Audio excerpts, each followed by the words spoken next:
You're scrolling, drifting through the endless static of the algorithm, waiting for the signal to cut through the noise. Consider, if you will, that you just found the frequency.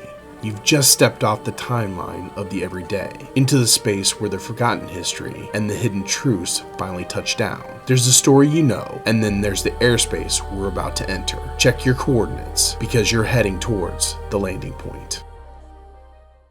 Welcome back, friends. Today's story, Invisible.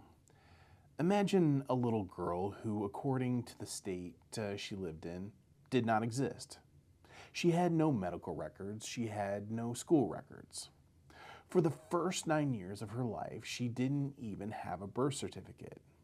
She lived in the shadows of a mountain in rural Idaho, raised by parents who were preparing for the end of days.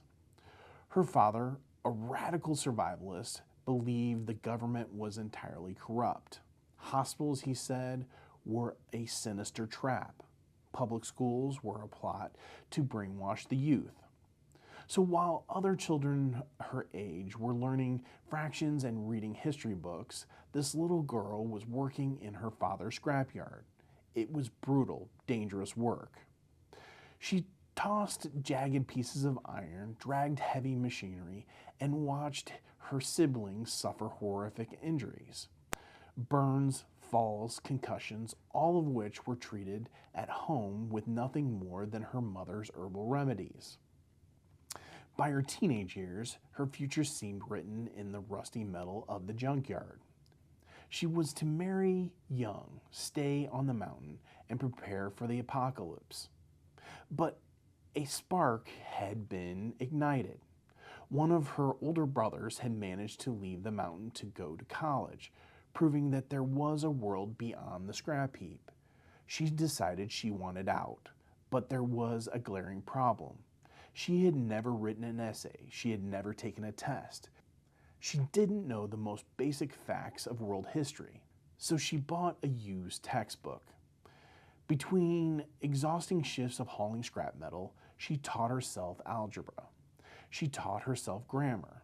And against all odds, she scored a high enough score on the ACT to become accepted to Brigham Young University. She was 17 years old before she even sat in class. The transition was horrifying. She was a stranger in a strange land. In one of her very first college courses, she raised her hand to ask the professor to explain the word she didn't understand. The room went dead silent. The other students glared at her, thinking it was a deeply offensive anti-Semitic joke. The word she had asked about was the Holocaust. She had genuinely never heard of it. The mountain had kept her completely isolated from human history. She didn't know about the Civil Rights Movement. She didn't know about the World Wars. Most people would have crumbled under the weight of that embarrassment. Most would have packed their bags and run back to the familiar safety of the mountain. But she stayed. She read furiously.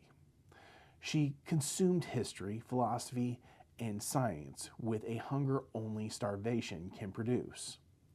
That young girl who didn't exist, who had no formal schooling for the first 17 years of her life, didn't just graduate from college, she won a prestigious scholarship. She crossed the Atlantic Ocean, and she earned a PhD in history from Cambridge University.